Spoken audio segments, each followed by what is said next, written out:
Hello and welcome back. So this is a review and swatches video of the Menagerie Cosmetics Feral Eyeshadow Palette. Here is the palette right here and it is so beautiful. I'm so excited for this.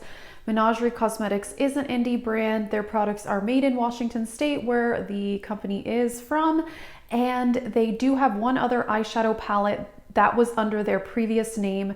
They were Makeup Monsters, but now they've changed to Menagerie Cosmetics, and Menagerie Cosmetics does give a certain amount of their proceeds, I'm not sure how much, to an animal charity, and it's vegan and cruelty free. If you've been watching my low buy, you didn't see this in there because I did get this as a birthday gift, which I was very excited about. But yeah, I've had it for a little while. I've used it quite a few times and I wanted to give you my review. This is what the palette looks like and it is so gorgeous. I absolutely love this color story. It is 12 eyeshadows and it is $39. This is the revamped edition. Initially, when they came out with this palette, these top two colors were more neutral and people did kind of complain that it was a little too neutral for the rest of the palette, so they did change them to these colors. But they are sending them out to people who bought the palette when it initially launched. It's been out for several months now at this point, and I think they changed those shades maybe a month and a half ago, something like that. First of all, this packaging is beautiful.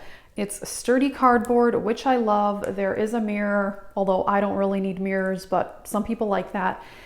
My favorite thing though about the packaging is that these are magnetic. So you can pop these out and you could either rearrange them or put them in a Z palette or something like that. First off, the color story. That is definitely what attracted me to this. I absolutely love it. The greens, pinks, purple, a red, a yellow. You have a lot of variety here. And then two kind of brownish shades. So let me show you the swatches.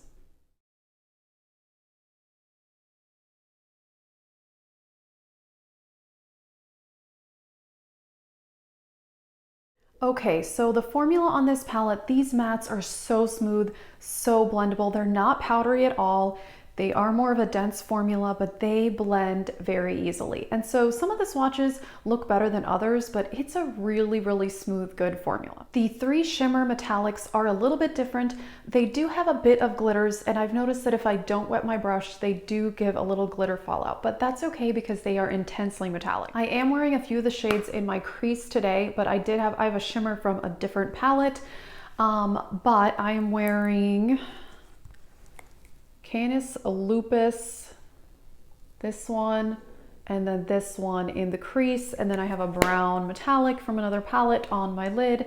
And I've done a lot of looks with this palette. Usually though, I do use it in combination with other palettes, although that's usually how I do my makeup. I like to mix and match palettes, but you can get some amazing looks with this.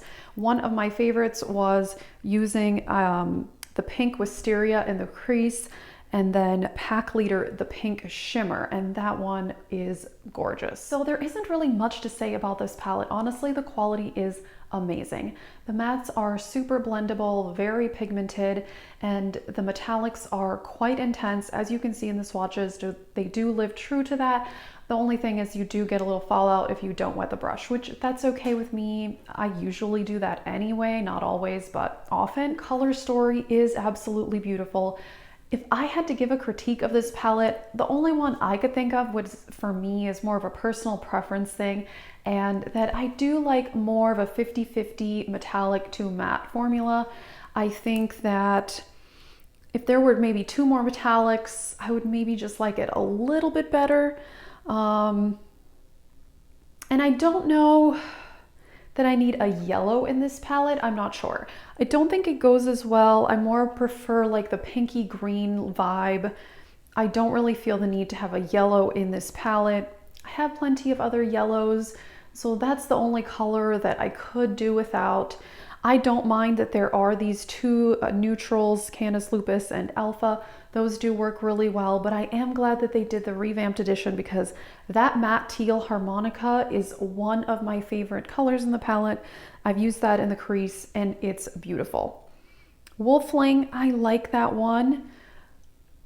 I wish it was a slightly more interesting color just because I feel like I have a lot of burgundy type shimmers in my collection, but it is quite pretty. So I would say my absolutely favorite shades are Harmonica, Pack Leader, Wisteria, and Nucera. That's the green metallic. And then the two matte greens, Fenris and Ivy. Those are absolutely gorgeous. So I do love the compact packaging.